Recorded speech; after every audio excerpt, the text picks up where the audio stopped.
Research में सामाजिक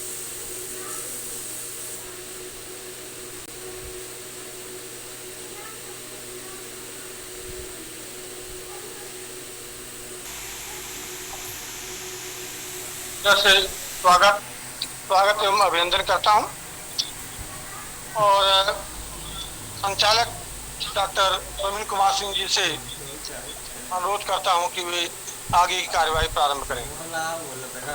धन्यवाद सर।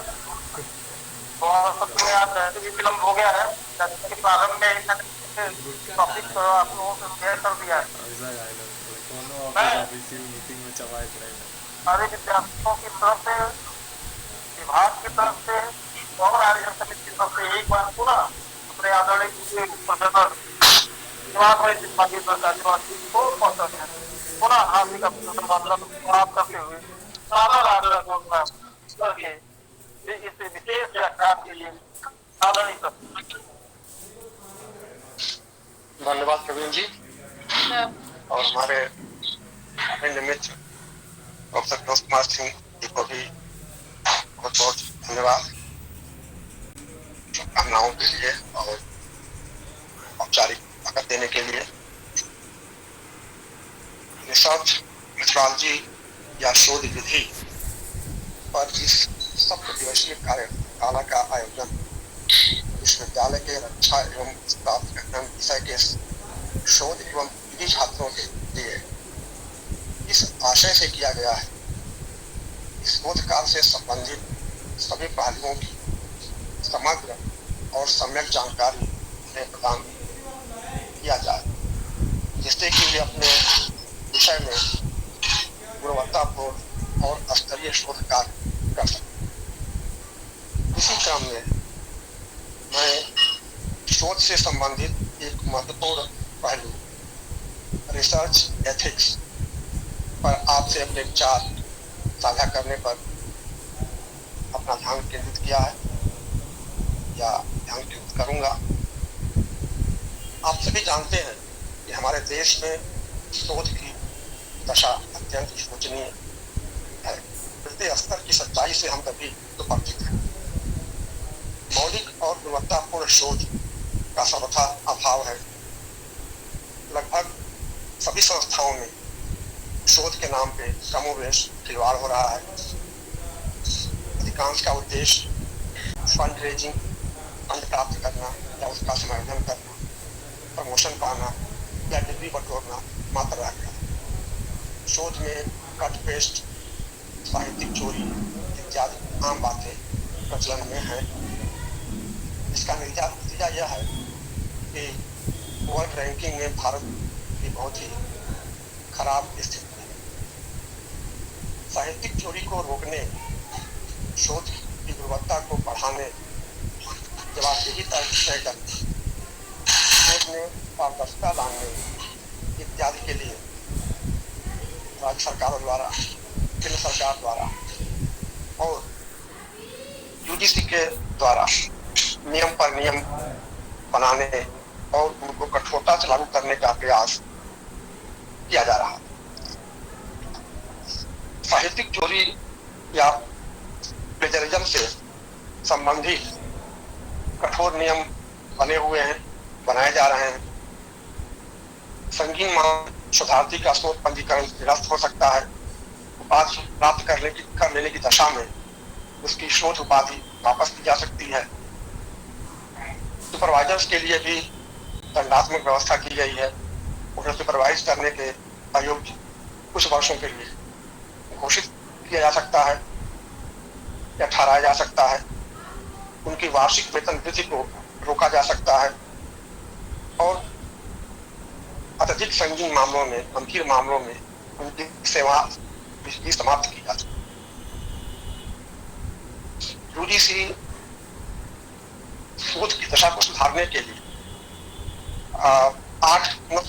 9 अगस्त 2019 को अपनी एक बैठक में शोध के इच्छुक छात्र छात्राओं के लिए प्री रजिस्ट्रेशन कोर्स वर्क के रूप में रिसर्च एंड पब्लिकेशन एथिक्स पर 2 क्रेडिट का कोर्स करना अनिवार्य कर दिया गया। इस तरह से प्रयास हो, विसंगतियां हैं, जो गुणवत्ता खराब हो रही है, या रिसर्च का जो मूल उद्देश्य है वो पूरा नहीं हो पा रहा है, इसके लिए प्रोविजंस बनाए जा रहे हैं। अब इसी परिप्रेक्ष्य में जो विद्यार्थी हमारे रक्षा अध्ययन विषय के हैं, इस समय कार्यशाला में मौजूद हैं, सफलता कर रहे हैं, जो रिसर्च में प्रवेश कर चुके हैं या प्रवेश करने वाले हैं, उन दोनों के लिए यह आवश्यक हो जाता है कि वे रिसर्च से संबंधित जो मानक एथिक्स है, जो गाइडलाइंस है, जो आचार संहिता है, जो आचार विचार है, उनका अनुपालन सुनिश्चित करें, उसके लिए आगे बढ़े, उसको समझे, जिससे कि वे अपने शोध कार्य को सही ढंग से संपादित कर सके और गुणवत्तापूर्ण शोध कार्य कर सके।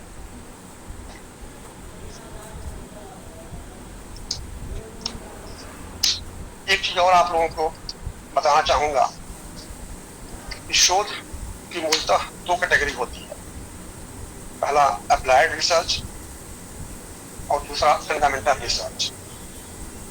जब हम किसी समस्या का हल खोज रहे होते हैं, या उस की समस्या के हल खोजने के लिए हम जब रिसर्च कार्य शुरू करते हैं या संपादित करते हैं, तो उससे हम अप्लाइड रिसर्च करते हैं। और जब हम किसी सिद्धांत का प्रतिपादन करते हैं, तो वह फंडामेंटल रिसर्च की श्रेणी में आता है।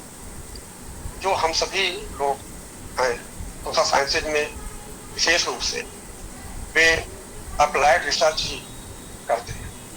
फंडामेंटल रिसर्च हो रहा है और अप्लाइड रिसर्च पे जाते चुके हैं। सामान्यतः हमारे शोध के तीन उद्देश्य हो सकते हैं या होते हैं।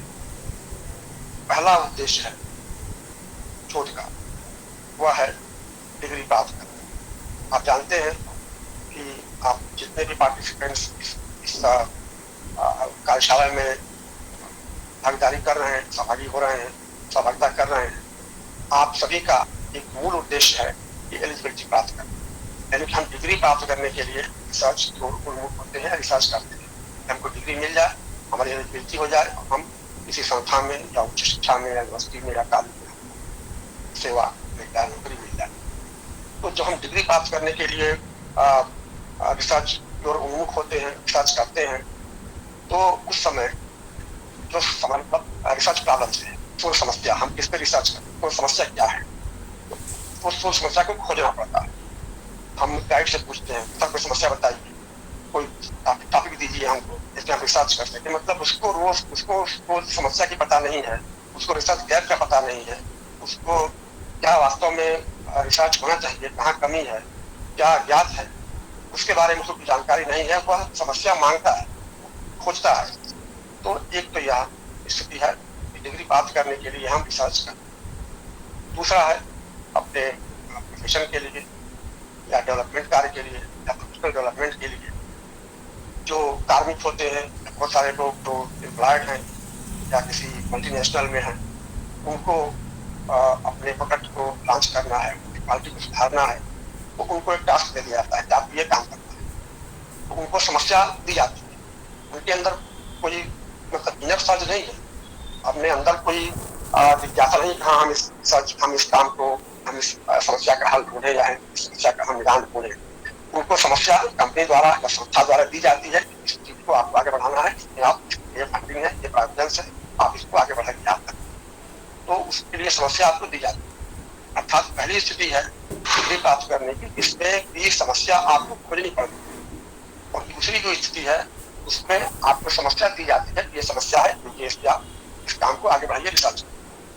तीसरी जो स्थिति है वह है आपका जो इनर सर्च है, अंतर से जो आपके अंदर एक आवेग उठता है, छाल उठता है, जैसे न्यूटन को उठा था, उसको संतुष्ट करने के लिए आप शोध की तरफ मुख होते हैं कि हम इसमें जाने, हम शोध करें, या ऐसा क्यों हो रहा है, या ये समस्या कैसे उत्पन्न हो रही है, इसका निदान क्या है।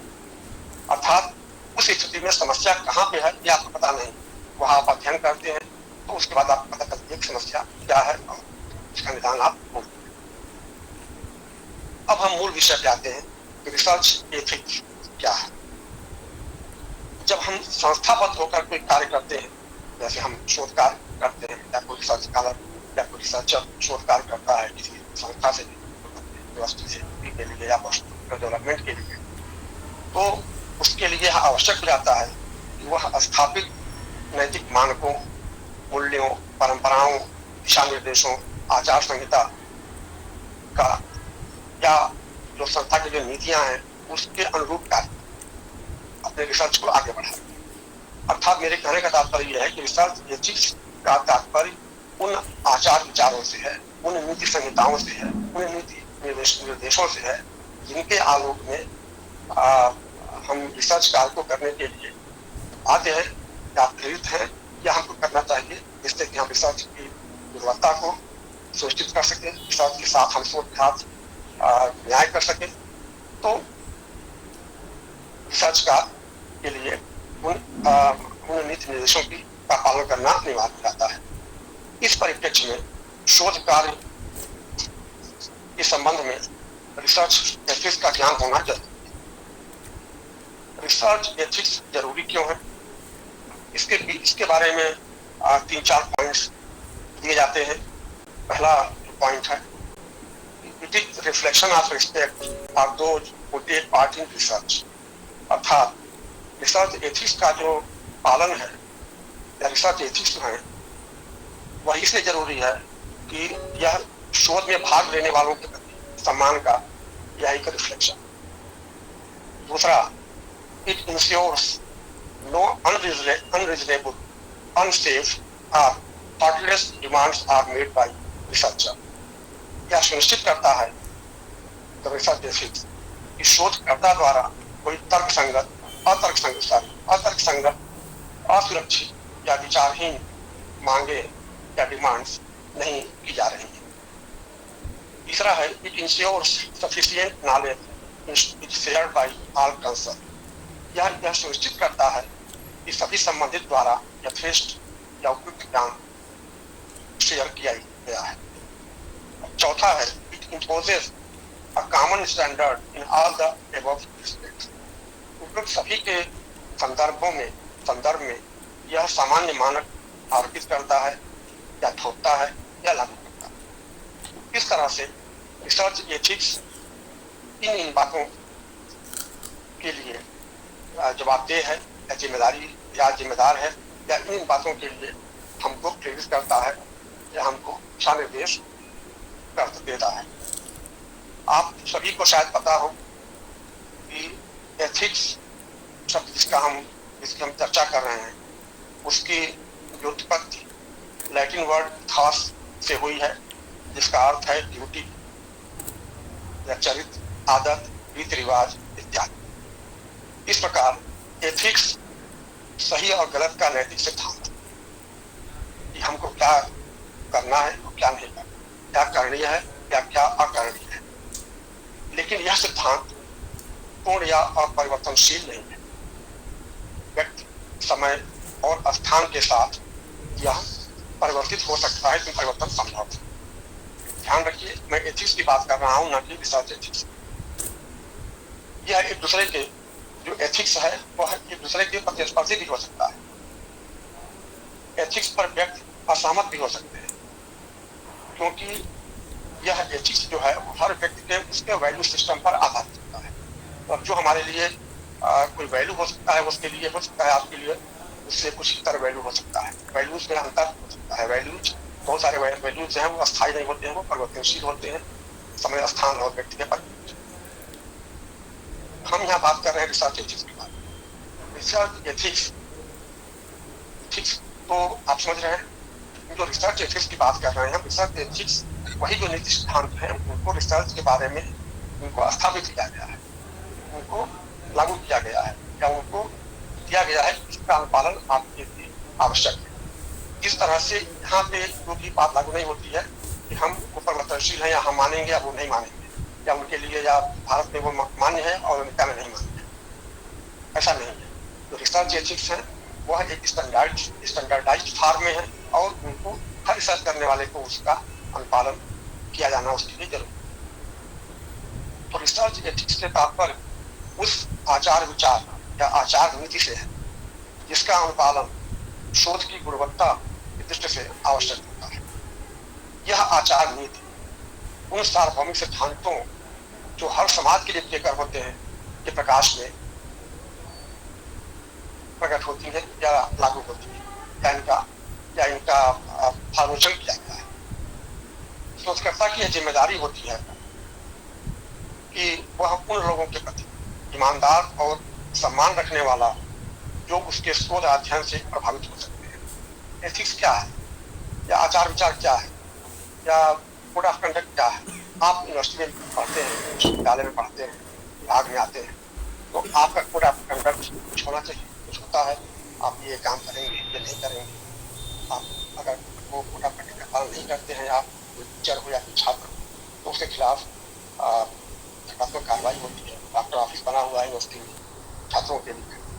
तो कहने का तात्पर्य यह है कि जो रिसर्च हम कार्य करते हैं उसके लिए एथिक्स हैं जिनका पालन जरूरी होता है।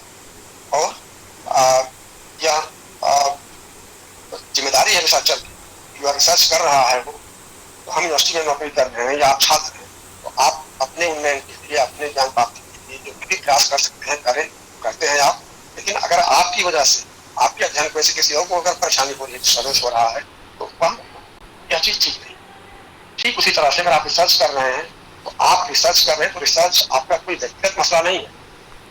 आप रिसर्च कर रहे हैं यूनिवर्सिटी में, आप 2000-4000 फीस दे रहे हैं, तो 2000-4000 फीस से ही आपके रिसर्च नहीं हो जाता है। यूनिवर्सिटी खोली गई है, कंपनी का पैसा लगा हुआ है यूनिवर्सिटी में, बहुत सारे टीचर्स हैं, टीचर्स को तनख्वाह मिलती है, तनख्वाह जो होती है वो टैक्स पैसे से दी जाती है। तो यह इस तरह से आपका जो रिसर्च है उसकी एक सोशल लाइबिलिटी, आप जो रिसर्च कर रहे हैं उसका प्रभाव क्या है। आप अगर विद्या रिसर्च कर रहे हैं, सब स्टैंडर्ड रिसर्च कर रहे हैं, तो आप उसका पैसा जाया कर रहे हैं, किसी भी जाया कर रहे हैं, आप अपने सुपरवाइजर की, अपने भाग की बदनामी करा रहे हैं, तो आपका रिसर्च जो है वो आपका व्यक्तिगत मसला नहीं है। यह जो रिसर्च आपका है वह संस्था के से जुड़ा हुआ है, संस्था के से जुड़ा हुआ है, समाज के से जुड़ा हुआ है, देश की से जुड़ा हुआ है, सुरक्षा के से जुड़ा हुआ है। तो यह एक रिसर्चर की जिम्मेदारी होती है कि वह उन लोगों के प्रति ईमानदार और सम्मान रखने वाला हो जो उसके अध्ययन से प्रभावित हो रहे हैं। कहने का तात्पर्य यह है कि रिसर्च अगर आप कर रहे हैं और आपकी जवाबदेही है, आपकी जिम्मेदारी है, तो यह जवाबदेही या जिम्मेदारी आप तभी निर्भरतापूर्वक या सही तरीके से निभा सकते हैं जब आप उससे संबंधित जो नियम है, कानून है, एथिक्स है, नीति विधान है, उसका आप पालन करते हुए अपना कार्य करेंगे। तो शायद किसी के जो संबंधित लोग हैं उनके हितों को प्रभावित आप नहीं कर सकते, न करें। शोधकर्ता जनता के प्रति उत्तरदायी होता है, क्योंकि जनता के हमने चर्चा की आपसे, फंडिंग सपोर्ट जनता से मिलता है। रिसर्च संस्थाओं विश्वविद्यालय के प्रति भी उत्तरदायी होता है, उसका उत्तरदायित्व है, क्योंकि विश्वविद्यालय या वह संस्था आपको डिग्री प्रदान करती है, और कोई डिग्री प्रदान नहीं करती है, आपको रोजगार प्रदान करती है, और कोई रोजगारी प्रदान नहीं करती, आपको हर संसाधन देती है, आपको विभाग में बैठने की जगह देती है, आपको रूम देती है, आपको कंप्यूटर देती है काम करने के लिए, बहुत सारे संसाधन आपको उपलब्ध कराती है। और इसलिए भी जरूरी है कि आप जो कार्य करते हैं उससे आपके विश्वविद्यालय की प्रतिष्ठा जुड़ी है। अगर आप खराब काम करते हैं, कहीं जाते हैं, तो कहीं आप एथिक्स का खंडन करते हैं, तो कहा जाता है कि विश्वविद्यालय का लड़का है, ऐसी पेजी होती है वहां पे। तो आपने अपना काम किया, आपने एथिक्स का पालन नहीं किया, लेकिन आपने विश्वविद्यालय के नाम को डुबोया, विश्वविद्यालय की प्रतिष्ठा को आपने डुबोया। तो यह भी आपकी जिम्मेदारी है कि आप एथिक्स के साथ काम करें, सही काम करें, अच्छा काम करें, जिससे आपके विश्वविद्यालय की प्रतिष्ठा बढ़े। विश्वविद्यालय जो आपको स्पॉन्सर कर रहा है, आपको सुविधाएं दे रहा है, आपको डिग्री दे रहा है, तो उसकी प्रतिष्ठा भी आप अपनी भूमिका निभाएं। इसी तरह से जो फंडिंग एजेंसीज हैं, जैसे यूजीसी है, आपको JRF मिलती है, या गांधी फेलोशिप है, वह आपको फेलोशिप देती है। जो वित्तीय संस्थाएं आपको ये साधन देती हैं, मुहैया कराती हैं, उनके तक भी आपकी जिम्मेदारी है कि आप प्रतिष्ठा या रेपुटेशन को अक्षुण्ण रखने के लिए, बढ़ाने के लिए कार्य करें। आपके जो कलीग्स हैं या कोलैबोरेटर्स हैं, उनके प्रति आपकी जवाब यही है, क्योंकि आपके जो कलीग्स हैं, कोलैबोरेटर्स हैं, या आपके बाद जो आने वाली पीढ़ी है, या आने वाले लोग हैं, या आने वाले संस्कारस हैं, उनका काम हो सकता है कि आपके काम के ऊपर निर्भर, आपसे प्रेरणा ले, आपको वो आपका साइटेशन दे, तो आपका काम खराब होगा, आपका एथिक्स अगर खराब होगा तो फिर उनके लिए रास्ता मुश्किल होगा, रास्ता खराब होगा। यह आपकी जिम्मेदारी है कि आप उन चीज का ध्यान रखें। अब मैं सोच, आचार या रिसर्च एथिक्स के प्रमुख बिंदुओं की चर्चा करूंगा। आचार का तात्पर्य, आचार विचार हम कहते हैं, आचार व्यवहार कहते हैं। तो आचार का तात्पर्य होता है कि आपसे क्या अपेक्षित है, या क्या जरूरी है, और किन बातों को नकारने की आवश्यकता है, या क्या करणीय है, या क्या अकरणीय है, या किसकी बनाई। इसमें सबसे पहली चीज आती है रिसर्च मिसकंडक्ट। रिसर्च मिसकंडक्ट किसको माना जाता है? यह एक तय किया गया है।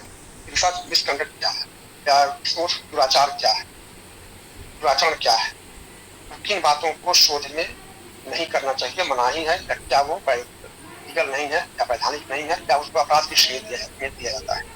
तो रिसर्च मिसकंडक्ट में जो पहला कंपोनेंट है वो है फाल्सिफिकेशन। फाल्स समझते हैं, झूठा, मिथ्या। तो फाल्सिफिकेशन, फर्जीवाड़ा जिसको कह सकते हैं, या मिथ्या प्रदर्शन कह सकते हैं, या असत्यकरण कह सकते हैं। जैसा कि नाम से ही स्पष्ट है, सही डेटा या परिणाम को छोड़कर या उसमें बदलाव करना, फाल्स या झूठा डाटा या परिणाम प्रदर्शित करना, फाल्सिफिकेशन। शोध सामग्री, उपकरणों या प्रक्रियाओं में उलटफेर करके ऐसा किया जाता है।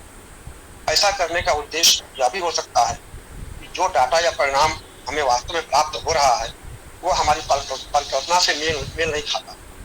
तो अपनी परिकल्पना को जस्टिफाई करने के, अपने परिकल्पना के अनुरूप अपने रिजल्ट को हम दर्शाने के लिए हम झूठे डेटा हम प्रस्तुत करते हैं, या उसका सहारा लेते हैं। इसके अलावा फाल्सिफिकेशन यह भी हो सकता है कि किसी इमेज या प्रेजेंटेशन को हम इस तरह से प्रेजेंट करें, इस तरह से उसको हम प्रस्तुत करें, या इस तरह से बदल दें, बदलाव कर दें कि उसके परिणाम किस तरह बदल दें कि जो कहते हैं ना कि बिटवीन द लाइन्स, दो लाइन की बात कही गई है, और लाइन बिटवीन द लाइन, दो लाइन के बीच में कुछ हिडन मीनिंग होती है, कुछ अर्थ होता है, उसके बीच में भी कुछ हम समझ सकते हैं, पढ़ सकते हैं। इसको द्विअर्थी हम कहते हैं, द्विअर्थी मीनिंग है इसकी। तो ऐसा हम कुछ रचना करें, ऐसी हम झूठा बनाएं, उसमें से हम जो कहना चाहते हैं उसके अलावा भी कुछ इसमें से निकल सकता है, उसकी कुछ मीनिंग और भी हो सकती है। तो यह भी इस तरह का फाल्सिफिकेशन। तो दूसरा मिसकंडक्ट है, या मिसकंडक्ट का जो दूसरा कंपोनेंट है वो है फैब्रिकेशन या जालसाज। फैब्रिकेशन का तात्पर्य है कि डाटा या ऑब्जर्वेशन या चित्रण का पुनर्निर्माण या प्रदर्शन जो प्रयोग संचालन या शोध कार्य के दौरान वास्तव में घटित हुआ ही नहीं था, हमने उसको फैब्रिकेट किया, हमने जोड़ तोड़ करके उसको झूठा या एक हमने बनावटी परिणाम दिया। इस तरह से हम कह सकते हैं कि फैब्रिकेशन जो है वो हम मेकिंग अप ऑफ डाटा और रिजल्ट्स, जबकि फाल्सिफिकेशन is manipulating research materials, equipments और processes, or changing or omitting data or results such that the research is not accurately represented in the research record. तीसरी चीज है, तीसरा कंपोनेंट है misconduct का, वो दैट इज प्लेजरिज्म। ये बहुत कॉमन शब्द है प्लेजरिज्म, आजकल बहुत चर्चा में है, आप सभी इससे परिचित होंगे, नाम सुना होगा आप लोगों ने। प्लेजरिज्म या साहित्यिक चोरी। Plagiarism is the appropriation of another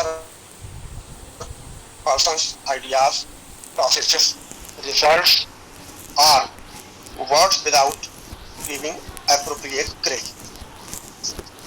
अर्थात जो प्लेजरिज्म है उसका तात्पर्य किसी ऑथर के विचारों, प्रक्रियाओं, परिणामों, शब्दों का बिना उस आथर को यथोचित श्रेय दिए विनियोग या उपयोग है। मतलब किसी ने कोई आइडिया दिया, कोई ने किसी बात कर, कोई किसी ने विचार दिया, कोई किसी ने प्रक्रिया का पालन किया, उस प्रक्रिया का हम श्रेय नहीं लें और उसका हम खुद अपने लिए प्रयोग करें, अपना बना करके, अपना बता करके, यह एकदम साहित्यिक चोरी है, यह प्लेजरिज्म। तो प्लेजरिज्म से कुछ बातें स्पष्ट होती हैं। पहली बात यह स्पष्ट होती है कि किसी अन्य आथर के विचारों और शब्दों को हम अपने विचार और शब्द के रूप में उसे प्रस्तुत करते हैं या करता है या करना प्लेजरिज्म है। दूसरी चीज कि जो मूल आथर है या जो ओरिजिनल आथर है उसको श्रेय दिए बिना उसकी रचना या कृति का उपयोग करना, ये दूसरा उसकी विशेषता है। तीसरा है साहित्यिक चोरी करना। जैसे बहुत मामलों में देखते होंगे आप, अक्सर हम देखते हैं कि थीसिस की कॉपी कर ली गई और अपनी थीसिस बना करके उसको थोड़ा बहुत इधर कर अपने नाम से पब्लिश करा देते हैं या व्यवहार करा देते हैं। या अगर हम ये भी सुनते हैं कि फला फिल्म अंग्रेजी की फिल्म इस फिल्म की कॉपी है या उससे कहानी चुरा ली गई, घटिया चुरा ली गई। कभी हम सुनते हैं कि कोई म्यूजिशियन है, उसकी कोई धुन है, पॉपुलर धुन है, उस धुन पे शब्दों के बोल हम बदल करते हैं, उस धुन को हम कॉपी कर लिए, उस धुन पे हम कोई नया गाना, कोई नया गीत संगीत कर लिए। तो यह क्या है? यह जो है वह एक तरह की साहित्यिक चोरी। और जो चौथा है वह है एग्जिस्टिंग सोर्स, मतलब जो उसका जो मूल आधार है, उसका जो एग्जिस्टिंग सोर्स है, यानी कि जो पहले से प्रकाशित है, उससे प्राप्त विचार या उत्पाद या रचना या कृति को हम अपना ओरिजिनल या मौलिक बता करके प्रस्तुत करते हैं, मेरे द्वारा या शोधकर्ता के द्वारा उसे अपना बता करके प्रस्तुत करते हैं, यह प्लेजरिज्म। इस प्रकार जो प्लेजरिज्म है वह एक तरह का फ्रॉड का कार्य है, फ्रॉड वर्क। इसमें दोनों चीजें शामिल है, दो चीजें शामिल है। पहला, दूसरे के कार्य को चुराना और फिर आगे झूठ बोलना कि नहीं नहीं ये हमारा है, ये हमारा अपना ओरिजिनल थॉट है, ओरिजिनल आइडिया है, ओरिजिनल प्रोसेस है, ओरिजिनल हमारा कार्य है। जैसा कि पहले चर्चा हो चुकी है, प्लेजरिज्म के दंड विधान बन चुका है, शक्ति बढ़ती जा रही है और प्रत्येक शोधकर्ता को प्लेजरिज्म से बचना चाहिए। अब तमाम सॉफ्टवेयर डेवलप हो चुके हैं जिससे प्लेजरिज्म चेक किया जा सकता है। आप कहाँ से चोरी किए हैं पकड़ में आ जाएगा। विश्वविद्यालय में आप सर्च कर रहे हैं या जो विद्यार्थी अभी सर्च में आने वाले हैं उनको पता होना चाहिए जब हम थीसिस या पेपर लिखेंगे तो थीसिस को हम विश्वविद्यालय में जमा करने के पहले हम प्लेजरिज्म के लिए अप्लाई करेंगे और जब विश्वविद्यालय सर्टिफिकेट देगा हमको ये आपका जो थीसिस है वो प्लेजरिज्म में नहीं आता है या उसमें इतना % प्लेजरिज्म है, इसको तब तक वो आपकी थीसिस सबमिट नहीं होगी, जमा नहीं होगी। तो इसलिए पहले से आप इस बात की तैयार रहें कि अपने रिसर्च वर्क को करते समय आप साहित्यिक चोरी या प्लेजरिज्म नहीं करेंगे, जिससे आपको बाद में ऐसी कोई परेशानी न उठानी पड़े और आपका शोध कार्य निर्बाध गति से आगे बढ़ सके। इस तरह रिसर्च मिसकंडक्ट एक तरह का संज्ञेय अपराध है और इसका जो रिसर्चर्स हैं या शोधकर्ता हैं उनको इनका ऐसे मिसकंडक्ट तीनों दिए गए हैं करने से बचना चाहिए। अब कुछ और मुद्दे हैं, बातें हैं जो रिसर्च एथिक्स में शामिल की जाती हैं, उनके बारे में मैं चर्चा करना चाहता हूँ, चर्चा करूँगा आपसे। इसमें पहली चीज है ईमानदारी या ऑनेस्टी। शोध कार्य में ईमानदारी शोधकर्ता के लिए पहली चीज। शोध कार्य के दौरान जो भी डेटा या परिणाम प्राप्त होता है या जिस विधि या प्रक्रिया का आप अनुपालन कर रहे हैं या प्रकाशन क्या स्थिति है आपकी, इन सभी चीजों को ईमानदारी से आपको रिपोर्ट करना चाहिए या प्रस्तुत करना चाहिए। डाटा जो आपका है उसको आप न फॉल्सिफाई करें, न फैब्रिकेट करें और न ही मिसइंटरप्रेट करें।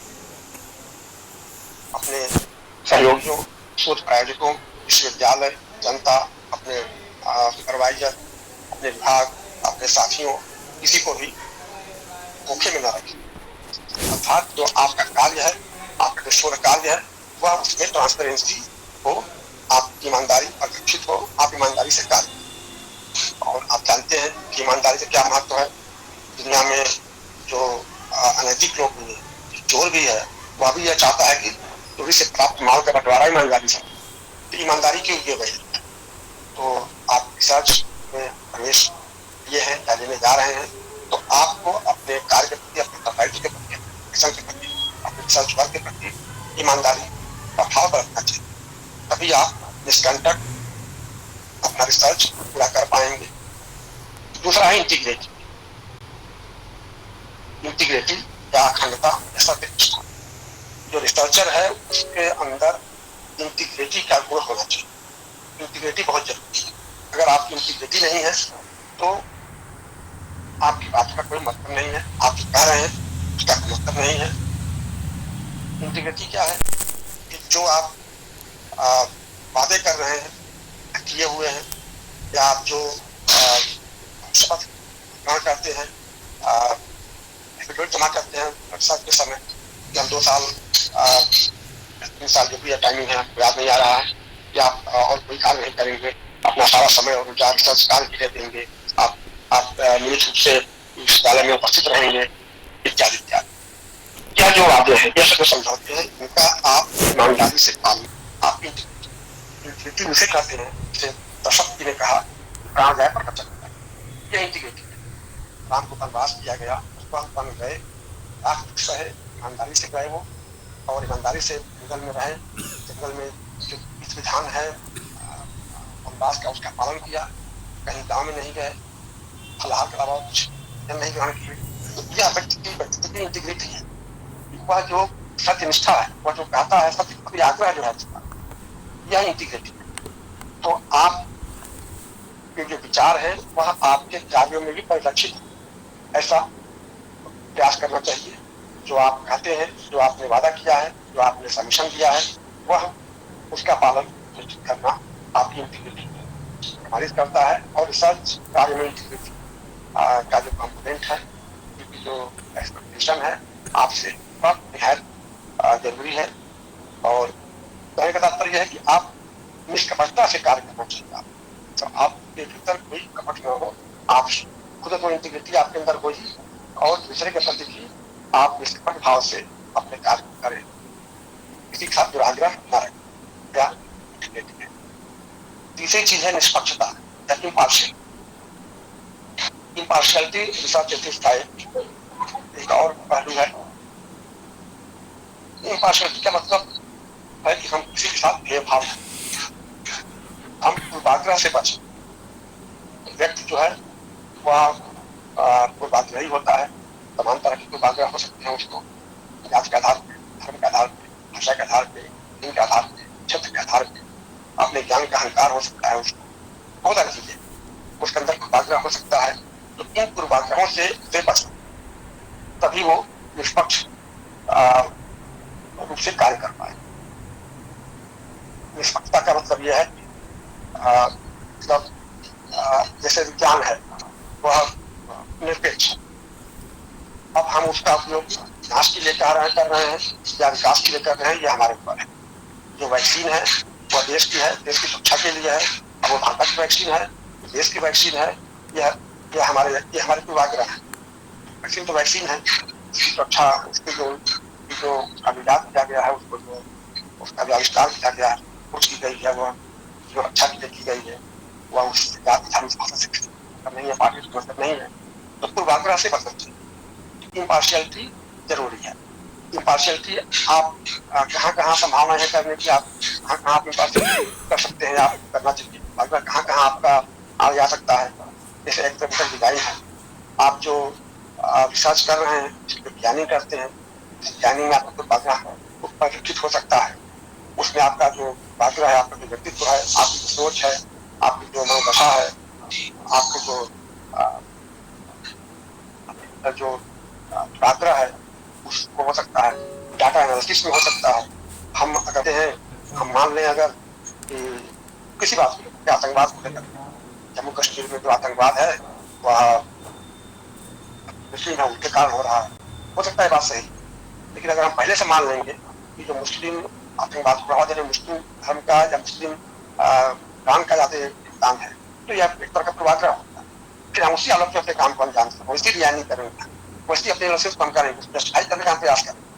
हम निरपेक्ष या तटस्थ हम विश्वास नहीं कर पाए। तो टेक्निकल डिजाइन में, डाटा एनालिसिस में, डाटा इंटरप्रिटेशन में, पीयर रिव्यू में, पर्सनल डिसीजंस में, इत्यादि में हम पूर्वाग्रह से ग्रसित हो सकते हैं, हमारा पूर्वाग्रह आ सकता है। तो इसलिए इन चीजों में हमको अपने पूर्वाग्रह से बचना चाहिए, इम्पार्शियलिटी के साथ अपने रिसर्च कार्य को आगे बढ़ाना चाहिए, तटस्थ भाव से कार्य करना चाहिए, जिससे हम सोच सही रिजल्ट प्राप्त कर सकें सोच के द्वारा, और उसके साथ हम न्याय कर सकते। अगर यदि आपके कोई व्यक्तिगत हित है या व्यक्तिगत कोई लगाव है या फाइनेंशियल हित है आपका, तो अगर ऐसा समझते हैं जो दूसरों को प्रभावित करता है, तो आपको उसका कैसा करना चाहिए। अपनी बात समझ रहे हैं? जैसे हम टीचर हैं और हमारा बेटा पढ़ रहा है यूनिवर्सिटी में, हमारा बच्चा पढ़ रहा है, फादर पढ़ रहा है, ये पार्ट 1 में है, तो हमको यह बताना चाहिए कि हमारा बेटा पढ़ रहा है ये पार्ट 1 में, तो हम इस क्लास में एग्जामिनर नहीं बन सकता, या हम इस पेपर का हमारा नहीं करें, या हमारा बेटा एग्जाम दे रहा है CPMT में, तो हम पूरे देश में कहीं भी किसी भी सेंटर पे हम परीक्षा का हम दायित्व नहीं निभाएंगे, क्योंकि मेरा बेटा इम्तहान दे रहा है, फिर अपने को उससे डिसोसिएट कर मेरे को अलग कर क्या पार्शियल। तो चौथा कंपोनेंट है दैट इज केयरफुलनेस, देखभाल या सावधानी। शोध कार्य के दौरान लापरवाही और त्रुटियों से बचना चाहिए। लापरवाही के कारण बहुत बड़ी त्रुटियां हो सकती है, जो परिणाम पर प्रभाव डाल सकती है। अपने कार्य का सावधानी पूर्वक और आलोचनात्मक परीक्षण करना चाहिए। जब तक आप अपने कार्यों को आलोचना नहीं करेंगे, खुद आलोचना नहीं करेंगे, किसी को नहीं ढूंढेंगे, तब तक आप उसके लिए काम नहीं कर सकते। और केवल अपने द्वारा ही नहीं, तो अन्य लोग भी आपके कार्य की अगर आलोचना करते हैं, सुझाव देते हैं, तो उसका पालन करते हैं। कहा गया है कि निंदक नजरे राखिए, आंगन को छवा है, तो इसी भाव से कहा गया है। आप जो रिसर्च कर रहे हैं, आप जो कार्य कर रहे हैं, उसमें अगर कोई उसका समय पर उसका परीक्षण करते रहे, लोगों से भी फीडबैक देते रहे, हमारा कार्य हो रहा है, वो सही हो रहा है, उसके साथ जा रहे हैं, हो सकता है हमसे कुछ गलती हो रही हो, कुछ गलती हो। अपनी सभी शोध गतिविधियों जैसे डाटा कलेक्शन, रिसर्च डिजाइन, इसके साथ साथ जो एजेंसियां हैं, जर्नल्स हैं, वो जो इसके साथ जो आप पत्राचार करते हैं, उनका आपको सबका रिकॉर्ड रखना चाहिए। अगला जो कंपोनेंट है दैट इज कॉन्फिडेंशियलिटी या गोपनीयता। आवश्यक चीजों की गोपनीयता की रक्षा की जानी चाहिए। कोई कॉन्फिडेंशियल कम्युनिकेशन है, पत्राचार है किसी के, आपके और किसी के, फाइनेंसिंग एजेंसी है, या आपकी यूनिवर्सिटी है, या आपका कोई रिव्यूअर है, XYZ जो भी है। आप जानते हैं कि कोई कार्य होता है, बहुत सारे ठेके होते हैं, उसके टेंडर पड़ते हैं, तो बहुत सारे पार्टिसिपेंट्स टेंडर डालते हैं काम करने के लिए, तो हर आदमी टेंडर अपना खिला डालता है, वो नहीं रखता है हमारा टेंडर की जानकारी किसी अन्य को न हो, किस रेट में हम टेंडर डाल रहे हैं, तो यह एक तरह से गोपनीयता। तो जैसे आपने प्रकाशन के पेपर सबमिट किया है, या पीयर रिव्यू के भेजा है, या ग्रांट के बारे में कोई कम्युनिकेशन किया है आपने, या कोई ट्रेड या मिलिट्री सेक्टर्स है, आप मिलिट्री से संबंधित या हमारी जो रक्षा सेनाएं उसके संबंधित कोई रिसर्च कार्य कर रहे हैं, बहुत सारे सेक्टर्स हो सकते हैं उसमें जो आप अध्ययन के जरूरी हो, आपने प्राप्त किया है, तो उसकी गोपनीयता को बनाए रखना, बचाना आपकी जिम्मेदारी है, और उसको बचाना चाहिए। फिर इसके साथ ही ओपननेस भी है। एक तरफ हम बात कर रहे हैं गोपनीयता की, और वही हम बात कर रहे हैं कि ओपननेस या खुलापन होना चाहिए। इन दोनों में बहुत महीन अंतर है, बहुत बारीक अंतर है, आपको समझना चाहिए। जो ओपननेस है वह है कि जो डेटा है, जो रिजल्ट है, विचार है, जो कोर्स है, आपके संसाधन है, उनको शेयर भी करना चाहिए। आप यह सर्च के प्रमोशन के लिए जरूरी है। आप आलोचना का या नए विचारों का खुले मन से सम्मान करेंगे, स्वागत करना चाहिए। आप करना चाहिए, करना भी रिसर्च एथिक्स में आता है, क्योंकि तभी आप अपने शोध को व्यापक आयाम दे सकते हैं। सातवां है अगला जो कंपोनेंट है रिसर्च एथिक्स का, that is faulty data gathering. Data एकत्रीकरण ऐसा तब हो सकता है जब आप तकनीकी का उपयोग कर रहे हो, किसी मशीन का उपयोग कर रहे हो, और वह मशीन या उपयोग करते हो कि ठीक से काम नहीं कर, उसकी वजह से रीडिंग गलत आ रही है, आपका डाटा प्रभावित हो रहा है। तो इस तरह से आप जो डेटा करेंगे वह डाटा त्रुटिपूर्ण है। या आपने कोई क्वेश्चनेयर तैयार किया और आप जो क्वेश्चनेयर आपका है वह उसमें कोई त्रुटि है, आप सही प्रश्नों का जवाब सही प्रश्न नहीं पूछ रहे हैं, तो इस तरह से जो डेटा मिलेगा वह आपके लिए, तो इसको हम कहेंगे ये त्रुटिपूर्ण डेटा एकत्रित करें। या जो सब्जेक्ट है, सब्जेक्ट हम समझ रहे हैं, जो आपके एक्सपेरिमेंट के दौरान जिस पे आप करते हैं, एक्सपेरिमेंट करते हैं, वह जो मानक प्रक्रिया है उसका सही सही पालन वो नहीं कर रहा है, तो जो डेटा है वो त्रुटिपूर्ण हो सकता है। या जो शोधकर्ता है, हम रिसर्च कर रहे हैं मान लीजिए, और मान लीजिए हमारा कोई रिसर्च असिस्टेंट है, सहायक है, लैब असिस्टेंट है, या कोई भी असिस्टेंट है, वह ट्रेंड नहीं है, उसकी कमियां है, वह डिस्क्वालीफाइड है वो, या डिस्क्वालीफाइड है, तो वह डेटा के एकत्रीकरण को प्रभावित कर सकता है। इस बात का ध्यान रखना चाहिए रिसर्च के दौरान कि हम फाल्स डेटा गैदरिंग से बचे, या हमारे लिए रिसर्च एथिक्स है।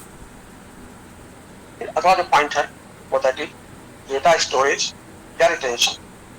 जो भी डेटा आप प्राप्त करते हैं उसको आपको स्टोर करना चाहिए, उसको आपको रिटेंशन करना चाहिए उसका। और आपका जो स्टोरिंग है या रिटेंशनिंग है यह पुअर नहीं होना चाहिए, यह मजबूत होना चाहिए, क्योंकि इसकी आवश्यकता कभी भी पड़ सकती है, आगे भी पड़ेगी। आप जैसे आपने कोई रेफरेंस दिया, कोई आपने साइटेशन किया, कोई आपने कोट किया, कोई पैराग्राफ, तो अगर आपके पास डाटा स्टोर नहीं है, हम कहते हैं मिनट में कहाँ मिलता है ये बताओ हमको, तो आप उसको प्रिंट नहीं कर पाएंगे, आप उसको वेरीफाई नहीं करा पाएंगे। जो भी आप डेटा इस्तेमाल करते हैं, कोई फंक्शन इस्तेमाल करते हैं, कोई कोड इस्तेमाल करते हैं, कोई रेफरेंस इस्तेमाल करते हैं, उसका जो ओरिजिनल डॉक्यूमेंट है वह आपको अपने पास रखना चाहिए, जिससे इस समय पढ़ने पर आप उसको वेरीफाई कर सकें। अगला पॉइंट है लीगलिटी या वैधता। यह भी एक रिसर्च एथिक्स है कि आप जो भी स्थापित कानून है, नियम परिनियम है, उसका आप ईमानदारी से पालन करें। जैसे विश्वविद्यालय में है 3 साल के बाद आपको एक्सेप्शन लेना चाहिए, तो आपको इस नियम का पालन करना है। 4 साल के बाद आपको पंजीकरण कराना चाहिए, तो आपको इस नियम का पालन करना चाहिए। अगर आपको ये कहा जा रहा है कि 6 महीने बाद आपको प्रोग्रेस रिपोर्ट देनी है, तो वह प्रोग्रेस रिपोर्ट आपको ईमानदारी से देना चाहिए। पता क्या है, बस रिपोर्ट देना है, हम काम नहीं किए हैं, हम रिपोर्ट दे सकते, हम नहीं काम किया है, मतलब फाल्स रिपोर्ट। तो यह आपकी इंटीग्रिटी, आपकी ऑनेस्टी, आपकी जो लीगलिटी है, आपकी रिसर्च की, वह बाधित हो जाती है, वह खंडित हो जाती है। तो इस तरह से जो भी आप कानून स्थापित जो कानून है, जो नियम पर नियम है, उनका आपको ध्यान होना चाहिए और उनका अनुपालन सही तरीके से होना चाहिए। यह एक रिसर्च एथिक्स है। अगर यह सारे जो रिसर्च एथिक्स है इनका आप सही तरीके से पालन करते हैं, तो आपके रिसर्च कार्य में कोई व्यवधान नहीं आएगा, आप अच्छा रिजल्ट देंगे, आप सक्रिय कार्य करेंगे, आप गुणवत्ता खुश करेंगे, और यही अपेक्षा है संस्था की, शिक्षक की, सरकारों की, यूजीसी की। अगला पॉइंट है रिस्पॉन्सिबल पब्लिकेशन या जिम्मेदार प्रकाशन। शोध और पांडित्य को प्रोत्साहित करने के लिए, आगे बढ़ाने के लिए डाटा या परिणाम का प्रकाशन करना। आपने कोई चीज खोजा, आपने कोई चीज पाया, आपने कोई परिणाम प्राप्त किया, अगर उसको आप जब जाहिर नहीं करेंगे, उसको प्रकाशित नहीं करेंगे, तो औरों को उसका लाभ कैसे मिलेगा? अगर न्यूटन ने सिद्धांत खोज लिया, अगर उसको प्रकाशित नहीं करता, तो दुनिया का उसका लाभ कैसे मिलेगा? जो भी रिसर्चेज हुए हैं, जो भी मौलिक खोजें हुई हैं, आविष्कार हुए हैं, अगर उनका प्रकाशन नहीं होता, नहीं किया गया होता, तो उस संबंध में ज्ञान का क्षेत्र आयाम कैसे बढ़ता है? तो इसके लिए जरूरी है कि आपकी जो फाइंडिंग्स है, आपके रिजल्ट्स है, उसको आप यथोचित या यथा असंभव उचित प्लेटफॉर्म पे उसको प्रकाशित करने का कार्य करें। आपकी सोच का उद्देश्य जनता हित होना चाहिए, जनहित होना चाहिए, ज्ञान विज्ञान का विकास होना चाहिए, न कि केवल आपको अपने आपका जो अपना करियर है उसके लिए आपका शोध होना चाहिए। आपके शोध का उद्देश्य केवल अपने करियर को बढ़ाना या अपने करियर को आगे ले जाना या अपने आप अपने वेस्टेड इंटरेस्ट को पूरा करना ही सिर्फ नहीं होना चाहिए, बल्कि इसका उद्देश्य समाज के हित में, देश के हित में भी होना चाहिए। बहुत सारे लोग अपने प्रकाशन को छिपा कर रखते हैं, बहुत सारे शिक्षक हो सकते हैं, वो विद्यार्थी हो सकते हैं, अगर उनसे कहा जाएगा क्या पब्लिकेशन है, अरे मेरे पास कुछ नहीं है, कहाँ है, हमने कुछ लिख पाए हैं, मेरे पास कुछ नहीं है। जब पिछले कई प्रकाशन से, अच्छे प्रकाशन से लोग सोचते हैं कि हम प्रकाशन करके मेरा भेद खुल जाएगा, मेरा जानकारी कर, इससे क्या फायदा? अगर आपका प्रकाशन अगर है तो और पढ़े, हो सकता है कुछ उसको प्रेरणा मिले, हो सकता है कुछ उसको उसमें से कुछ आइडियाज मिले, हो सकता है उसको कुछ उसमें से मिले, हो सकता है उसको कुछ उसमें से उत्साह मिले। तो आपका जो रिसर्च कार्य है उसको आपको आगे बढ़ाना चाहिए, प्रमोट करना चाहिए, उसको सामने लाना चाहिए, ना कि उसको छिपा करके रखना चाहिए, और ना कि उसको अपने लिए ही क्या बचा कर रखना चाहिए। इसी के साथ यह भी जरूरी है कि आप अनावश्यक और डुप्लीकेट प्रकाशन करने से ही बचे, यह भी जरूरी है। अगला जो पॉइंट है वो है रिस्पेक्ट फॉर इंटेलेक्चुअल प्रॉपर्टी। जो बौद्धिक संपदा है उसका उसके प्रति सम्मान होना चाहिए, उसका सम्मान करना चाहिए। आप समझ रहे हैं, जो भी आइडियाज या ऑथरशिप किसी के द्वारा दी गई है, की गई है, वह उसका कॉपीराइट है, उसकी बौद्धिक संपदा है, तो उसका सम्मान होना चाहिए। साहित्यिक चोरी से बचना चाहिए।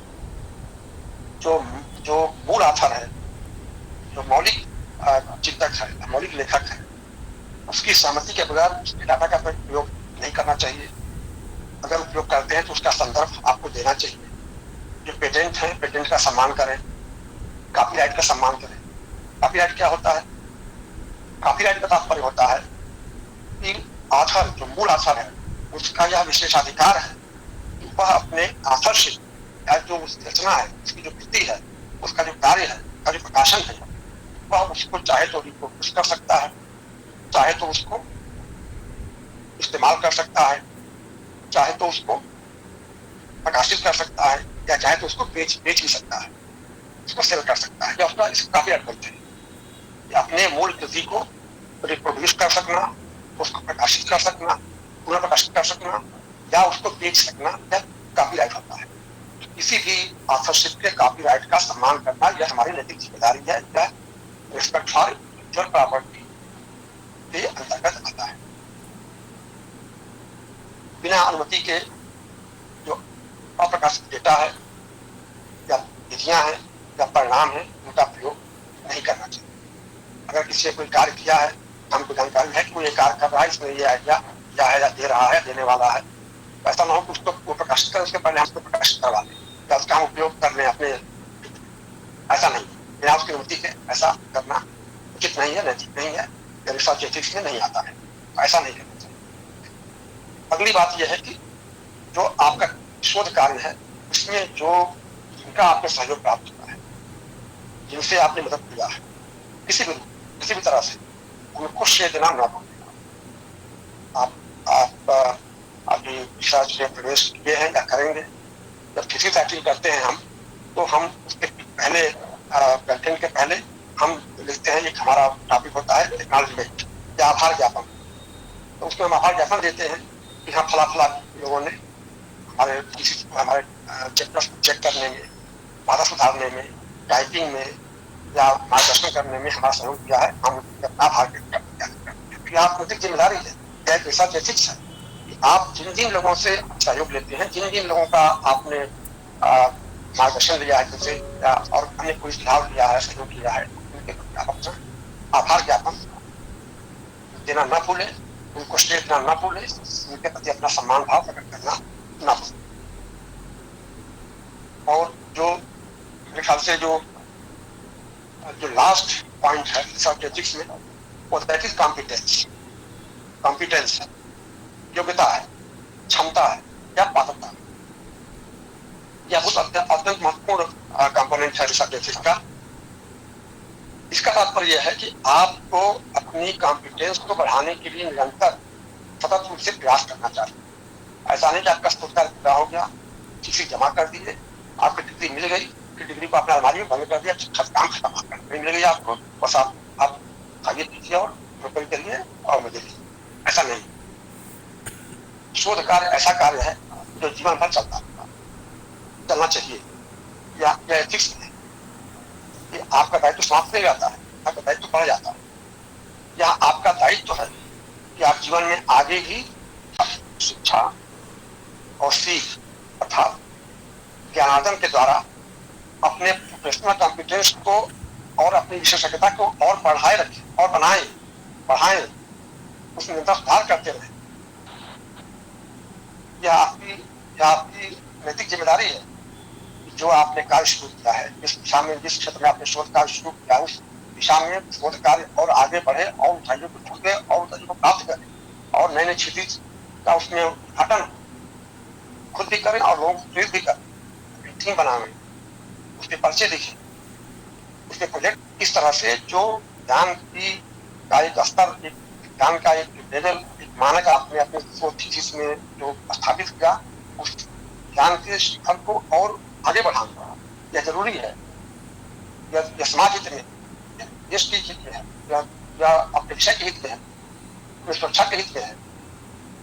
और कोई भी आप जानते हैं, कोई भी ज्ञान, यहाँ तक तो ज्ञान में भी सामाजिक विज्ञान है उस क्षेत्र में नहीं, जो ज्ञान के क्षेत्र है उस क्षेत्र में भी अब कोई भी ज्ञान अंतिम ज्ञान नहीं रह गया है।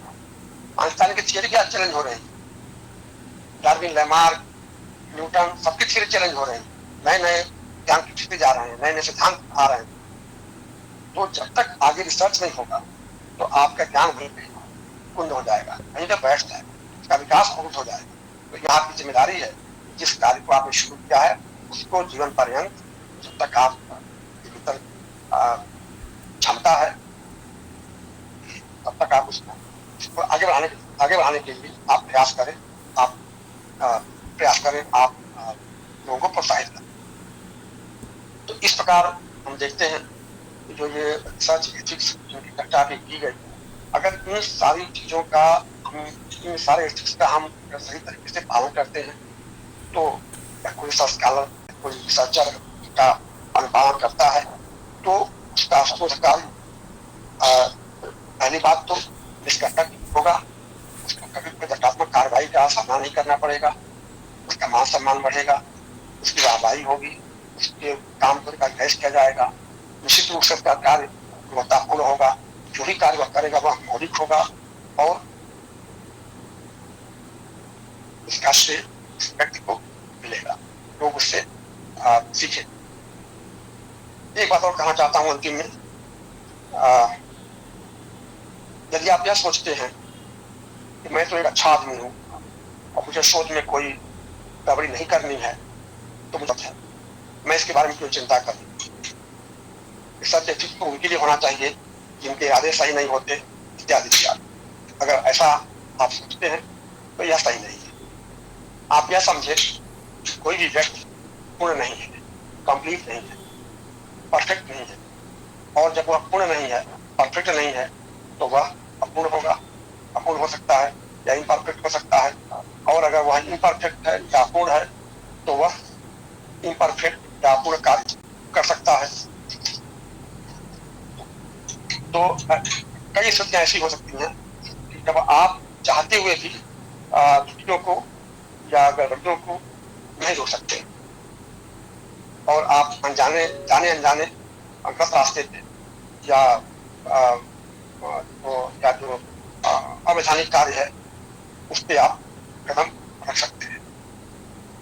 इससे सबसे पहला है कि सामाजिक स्वीकार परंपरा का पालन करते समय आप सब कुछ ठीक है, ईमानदार हैं, लेकिन किसी ऐसी पारंपरिक सहायता में फंस गए जिसके नाते आपको काम करना पड़ा जो रिसर्च के लिए स्वीकार्य नहीं है। जिस नई प्रौद्योगिकी का इस्तेमाल कर रहे हैं आप, कोई नई विधि का इस्तेमाल कर रहे हैं, उसमें भूल बस, गलती बस, अज्ञानता बस कोई चीज, कोई प्रोसेस छूट जाए, रह जाए, इससे अज्ञानता हो सकती है या हमारा रिजल्ट अच्छा नहीं हो सकता है। कभी कभी क्या सही है या क्या उचित है यह स्पष्ट, पूरी तरह स्पष्ट नहीं होता है क्या सही है। उस स्थिति में जो गाइडलाइंस है, जो आचार संहिता है, जो एथिक्स है, वो हमारा मार्गदर्शन करती है। इसलिए उनका ज्ञान हमको होना जरूरी है। कभी कभी हम सेल्फ डिसेप्शन के शिकार हो सकते हैं, आत्मभ्रम के शिकार हो सकते हैं, आत्मविस्मृति के शिकार हो सकते हैं।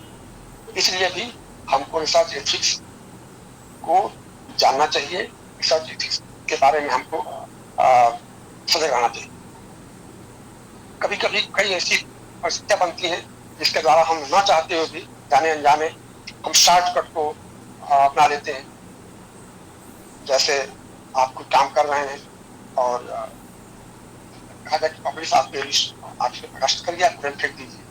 तो आप लगता है यार तो प्रकाशित कर दो, प्रकाशित करना चाहिए हमको अपना कार्य। तो ऐसी स्थिति में आप जल्दीबाजी में या शॉर्टकट में कुछ जो आचार संहिता है उसका निषेध या उसकी अवहेलना कर सकते हैं आप। या नौकरी बचाने के लिए या कार बचाने के लिए भी आप शॉर्टकट का इस्तेमाल कर सकते हैं। जैसे कि मैंने चर्चा किया था आपसे कि 6 महीने बाद आपको रिपोर्ट देनी है, उसके बिना आप स्कॉलरशिप आपकी मिली नहीं होगी, तो आप शॉर्टकट अपनाते हैं, कुछ तोड़ करके आप बना लेते हैं, हमारा कंटिन्यू हो जाए, स्कॉलरशिप कंटिन्यू रहे। या 3 साल हो गया, 5 साल हो गया, आपने काम नहीं किया और आप रिपोर्ट बनाते हैं कि हमारा 80% काम हो गया है, 20% बचा हुआ है, ऐसा हो गया एक्सेप्शन दिया जाए। यह तो आप शॉर्टकट का इस्तेमाल करते हैं। कीपिंग विद पीयर्स, आप जो सहयोगी हैं उनके साथ आप बने रहें, इसके लिए आप शॉर्टकट का इस्तेमाल करते हैं। सिक्योरिंग ग्रांट, आपकी ग्रांट है वो लक्ष्य में कर जाए, इसके लिए आप शॉर्टकट का इस्तेमाल करते हैं। शॉर्टकट चुन सकते हैं कभी कभी। शॉर्टकट्स होते हैं वह अपराध को जन्म देते हैं। वह जो स्थापित जो नियम कानून है, परिनियम है या जो एथिक्स हैं, उनकी अवहेलना के लिए आपको प्रोत्साहित कर सकते हैं। क्या आप प्रोत्साहित हो या ना हो, अगर आप शॉर्टकट पे चलते हैं तो आपके द्वारा इन एथिक्स की अवहेलना हो ही जाएगी, होनी निश्चित है। फिर है कि आप यह सोचते हैं कि मैं पहला हो जाऊं, मतलब मैं पहला व्यक्ति बन जाऊं डिस्कवरी का।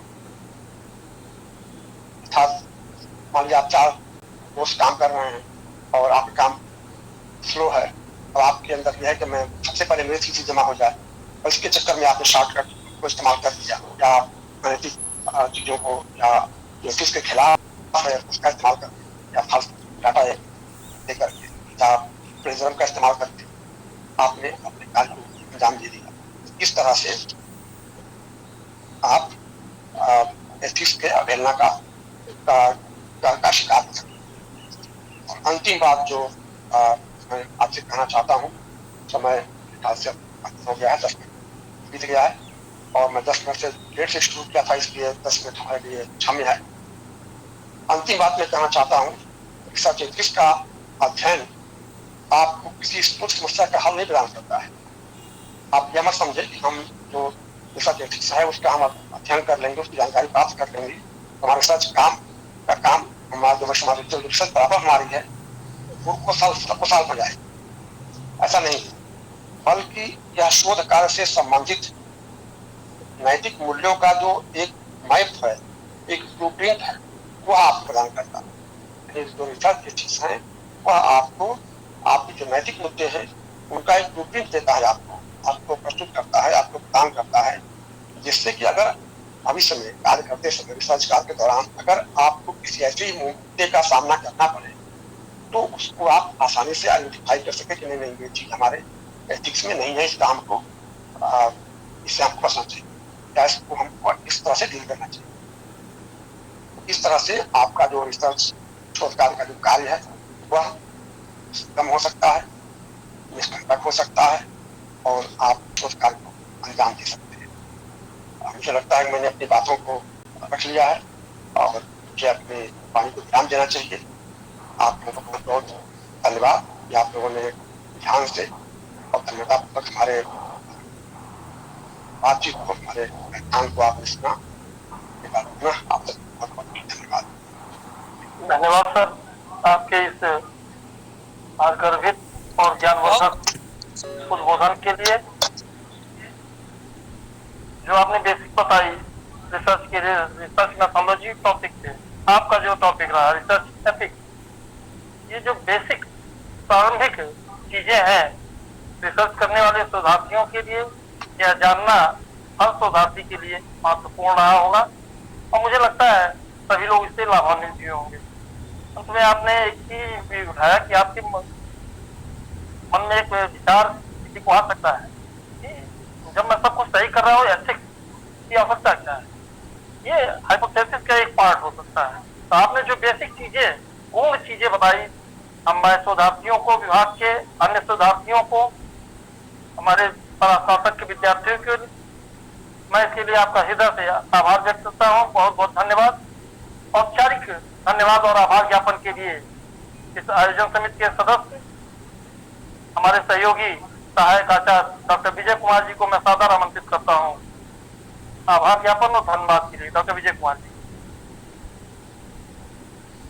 नमस्कार, मैं डॉक्टर विजय कुमार, शिक्षा एवं स्नातक अध्ययन विभाग, दीनदयाल उपाध्याय गोरखपुर विश्वविद्यालय गोरखपुर।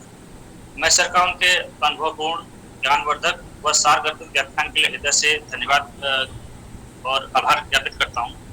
सर ने अपने व्याख्यान में शोध कार्य में नैतिकता के आधार पर नैतिकता को ध्यान रखते हुए अपना व्याख्यान दिया है। सर ने शोध कार्य में नैतिकता, उससे जुड़े फायदों का उल्लेख किया, साथ ही उसको नजरअंदाज करने पर होने वाले नुकसान पर भी विस्तार से सबका ध्यान आकर्षित किया। मैं एक बार फिर से सर का हृदय से धन्यवाद और आभार ज्ञापित करता हूँ। धन्यवाद, नमस्कार। बहुत बहुत धन्यवाद डॉक्टर विजय जी। यह सत्र आज का पहला सत्र और व्याख्यान वर्कशॉप का 5वां सत्र आज यहाँ समाप्त होता है। 1:30 बजे के सत्र में आप सभी पुनः समय से जुड़ेंगे, ऐसी अपेक्षा है। बहुत बहुत धन्यवाद सभी का।